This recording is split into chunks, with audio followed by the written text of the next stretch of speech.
The life before. The city of Lagos was alive with noise, cars honking, traders shouting, music blasting from street corners.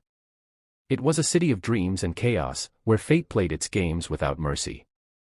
The air was thick with the scent of roasted plantains, fried akara, and the occasional whiff of exhaust fumes from the endless stream of traffic.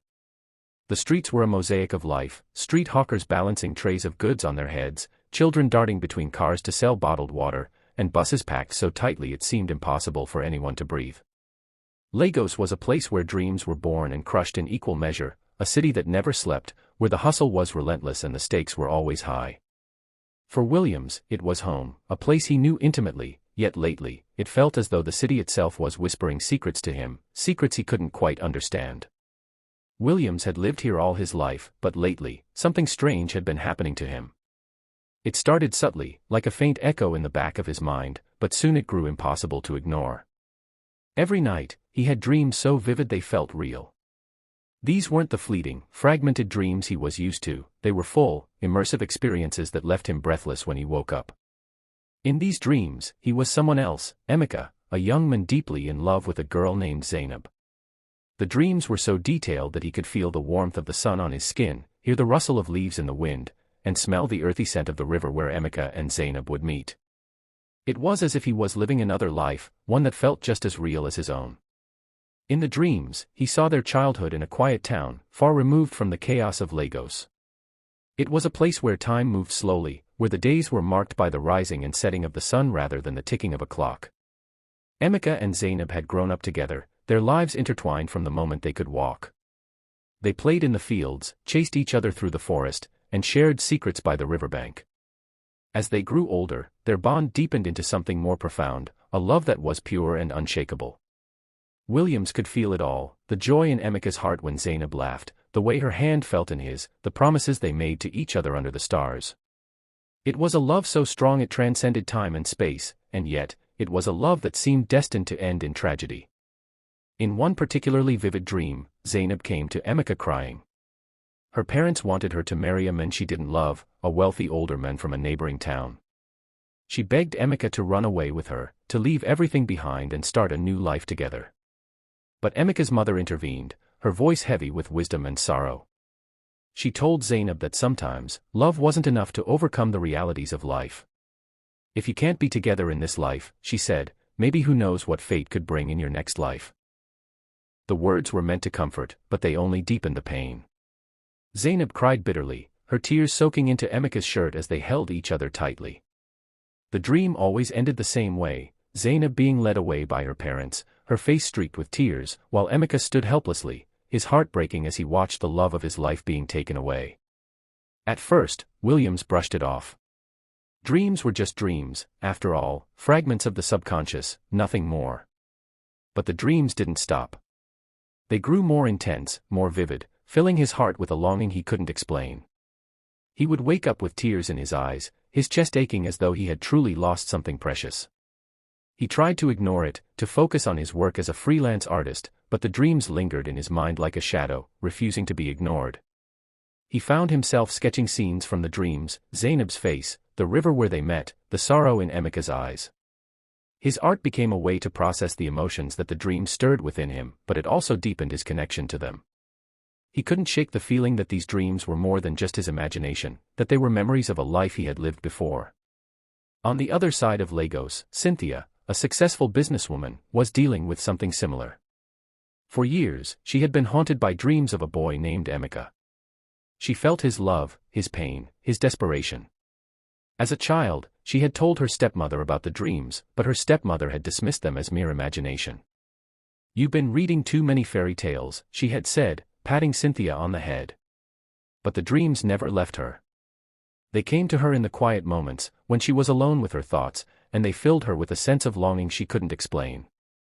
Now, as an adult, the dreams came with an urgency she couldn't ignore. They were no longer just fragments, they were full, vivid experiences that left her breathless and aching. Cynthia had always had a strained relationship with her father, Chief Bassi. Since her mother passed away, they had never been close. Her father was a stern, unyielding man who valued tradition and duty above all else. He had high expectations for Cynthia, and nothing she did ever seemed to be enough. Her stepmother, though kind, was caught between her loyalty to her husband and her desire to connect with Cynthia. The household was a place of unspoken tensions and unresolved pain, where love was often overshadowed by duty and expectation. Cynthia had learned to navigate this world with grace, but it had come at a cost. She had built walls around her heart, walls that kept her safe but also kept her isolated. The dreams of Emeka were a reminder of something she had lost, a love that was pure and uncomplicated, a love that had been taken from her. The different conflicts between Cynthia and her father had shaped her over the years. There were arguments about her career, her choices, her independence. Chief Bassi wanted her to marry James, the son of his business partner, to strengthen their family's ties and secure their future. Cynthia had agreed to the engagement, not out of love, but out of a sense of duty. She had convinced herself that love was a luxury she couldn't afford, that her happiness was secondary to her family's needs. But the dreams of Emeka challenged that belief. They reminded her of a love that was worth fighting for, a love that had been stolen from her in another life. And now, as the dreams grew more intense, she began to wonder if that love was still within her reach. Williams, meanwhile, was a drifting soul searching for meaning through his art. He had always been drawn to creativity, to the way art could capture emotions and tell stories that words couldn't express. But lately, his art had taken on a new dimension. The dreams of Emeka and Zainab had become his muse, inspiring him to create pieces that were raw and emotional. He painted Zainab's face with such detail that it felt as though she might step out of the canvas. He sculpted Emeka's sorrow, the weight of his loss, the depth of his love. But no matter how much he created, he couldn't find a perfect interpretation of the dreams. They were a puzzle he couldn't solve, a story he couldn't quite finish. And yet, he couldn't stop trying. The dreams had become a part of him, a part of his art, and he knew that he wouldn't find peace until he understood them. One evening, Cynthia's best friend, Ruth, threw a simple party, inviting family and friends. It was a casual gathering, a chance for everyone to unwind and enjoy each other's company. Williams attended as well, dragged along by his cousin Ella. He wasn't much of a party person, but Ella had insisted, and he had reluctantly agreed. The moment Cynthia and Williams locked eyes across the crowded room, something inside them shifted. The music faded, the people around them blurred, and all they saw was each other. It was as if time itself had paused, as if the universe had aligned to bring them together in that moment. Cynthia felt a jolt of recognition, a sense of déjà vu so strong it took her breath away. "Emeka," she whispered, before she could stop herself. Williams took a step closer, his heart pounding. Zainab. The name slipped out before he could think, but it felt right, as though it had been waiting on the tip of his tongue for years. Ruth frowned, confused. "Who is Zainab? Where do you two know each other from?" Cynthia quickly shook her head. "Nowhere. Just a mistake." But it wasn't a mistake. There was something between them, something ancient and undeniable. They got along casually, exchanging small talk and laughter, but beneath the surface, there was a current of something deeper. Before the night was over, they exchanged contacts, both of them feeling a pull they couldn't explain. That night, neither of them could sleep. They both replayed the moment over and over, feeling something stir inside them, something ancient, something unfinished. Cynthia lay in bed, staring at the ceiling, her mind racing. She couldn't shake the feeling that she had known Williams before, that their meeting wasn't just a coincidence. The dreams of Emeka came flooding back, more vivid than ever, and she realized with a start that Williams looked just like him. It was impossible, and yet, it felt so real. Williams, on the other hand, sat at his desk, sketching furiously. He couldn't get Cynthia's face out of his mind. She was Zainab, he was sure of it. The dreams, the feelings, the sense of connection, it all made sense now. They had lived a past life together, and fate had brought them back to each other. Days passed, and their curiosity only grew stronger. They exchanged messages, met up in secret, and slowly pieced together the impossible truth: they had lived a past life together. Everything they remembered matched: places, conversations, even their old promise. "If not in this life, then the next," Williams murmured one evening, as they sat by the river, watching the sunset. Cynthia gasped. "That's what we used to say." The realization shook them. They weren't imagining things. Fate had brought them back together, but fate was cruel, it had placed another obstacle in their way. Cynthia was engaged to James, the son of her father's business partner. Their marriage was not about love but about strengthening business ties. Chief Bassi, Cynthia's father, had already planned everything.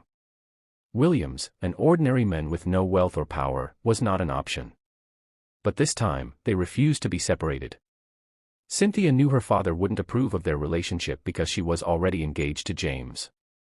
She pleaded with Williams to run away with her, to leave everything behind and start a new life together. But this time, Williams faced his fear. He summoned the courage to visit Chief Bassi in his apartment. He knelt down, telling him how much he loved Cynthia, that this wasn't ordinary love, it was love from the past. Chief Bassi shut him up and forbade him from seeing his daughter. Their meetings became riskier. Cynthia's bodyguards were always watching, and her father had begun to suspect something. But their love grew stronger, defying logic and reason. Cynthia begged Williams to get her pregnant, probably forcing her father to approve their relationship, but Williams declined. "I'll fight for our love. I'm not as naive or timid as Emeka. I'm Williams," he boldly said, the manly nature in him springing up. Then, everything fell apart. One evening, Cynthia's father found out about her secret meetings with Williams. Furious, he locked her in her room and doubled her security. Williams was arrested and accused of kidnapping her. The city buzzed with the news: Cynthia Bassi, the daughter of a business tycoon, had been taken by a nobody. Locked away in a police cell, Williams felt the same helplessness he had felt in his past life. Was history repeating itself? Was he destined to lose her again? Meanwhile, Cynthia refused to eat. She fell into despair, haunted by the past, tormented by the present. She begged her father, trying to make him understand. "Please, Daddy, I love him. This isn't new. It's fate.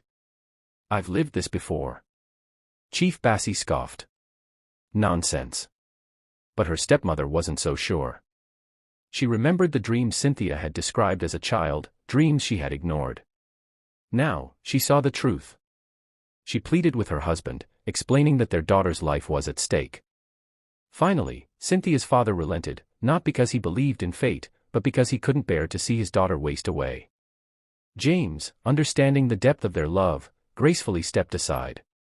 Williams was released. When he and Cynthia saw each other again, it was as if time had stood still.